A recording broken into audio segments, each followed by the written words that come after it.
আসসালামু আলাইকুম গাইজ। আজকে অনেক পদের ভর্তা সাথে হইতাছে শীতল পিঠা। ভাই কি এরকম একটা স্বাদ যে লাগবো কই এখন আপনার করে বুঝাইতে পারবো না। এটা খাওয়ার জন্য চলে আসছি কোথায় জানেন? এটা খাওয়ার জন্য চলে আসছি জেদ্দা বাবা দিতে। আর বাবা দিয়ে আইলে আমাদের বাংলাদেশি আপুদের হাতে এই ধরনের মজার মজার শীতল পিঠা, বাফা পিঠা, তারপরে ফুচকা, চটপটি, হালিম, আপনারা নানান পদের আইটেম পেয়ে যাবেন আমাদের বাংলাদেশের স্বাদে। তা আমরা আজকে খাওয়ার জন্য চলে আসলাম। এরই ফাঁকে আবার এসে বললাম যে আপা ভিডিও করুন যাবেনি, সমস্যা নাই, কোনো সমস্যা নাই। অপোজিট পাশে দেখতেছি আরও বহুত আফুরা আছে যারা এখানে ফুচকা বিক্রি করে, কেউ হালিম বিক্রি করে, কেউ চটফুটি বিক্রি করে।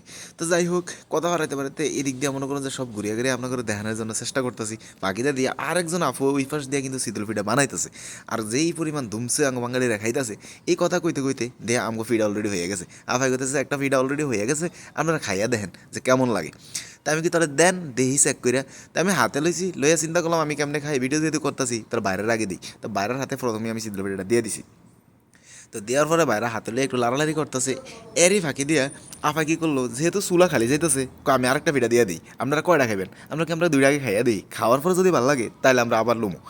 এরই ফাঁকে কথা কইতে কইতে বাইরের পরিচিত একজন অলরেডি এই কিছুক্ষণের মধ্যে চলে আইব। তো আফাই আবার এদিক দিয়ে চুলার মধ্যে নতুন করে পিঠা ডাইলা দিয়েছে। ডালার পরে বাইরেরও পরিচিত লোক সে আইয়া বসছে। আওয়ার পরে অনেক হ্যাঁ ফাড়াফাড়ি করতেছে খাওয়ানোর জন্য। ভাই একটা মানুষের কি এতক্ষণ লাগে খাওয়ার জন্য ফাড়াফাড়ি করানো লাগে? আমি এলো কতক্ষণই খেয়ে লাইতাম, কিন্তু না, ওই বাইরে অনেক জোরাজোরি করার পরে ভাই ফিডা একটা লইলো। লওয়ার পরে এদিক দিয়ে আফা কইতেছে যে ফিডা তো আরেকটা হয়ে গেছে, দিমুনি আপনার। আমি কি দেন? তা আমি খাইয়া টেস্ট করে দেখি, হেরা ঝগড়া করুক, ফাড়াফাড়ি করুক, যাই মন্দ তাই করুক। তা আমি ফাঁকি দিয়ে কী করলাম, ভর্তাটা তো লইয়া চেক করতেছি আসলে যে কেমন লাগবে। ওই ফাঁকি দিয়ে ওই ভাইয়া কইতেছে তা আমার একটু ভর্তা দেন। তো চিন্তা করলাম সমস্যা নাই, আমার নিজের মনে করে হ্যাঁ ভাইয়েরও কিন্তু ভর্তা দিলাম। ভর্তা ভাইয়া ভাইয়া প্রথমে মোহ দিল। মোহ দেওয়ার পরে ভাইয়া কইতেছে ভাই শীতল পিঠাটা এত মজা লাগছে ভর্তাটা দিয়া, বিশ্বাস করেন না খাইলে বুঝতেন না। এই কথা হই না, আমিও তাড়াতাড়ি মোহ দিলাম। মোহতে দিয়ে আসলেই ভাই সে স্বাদ।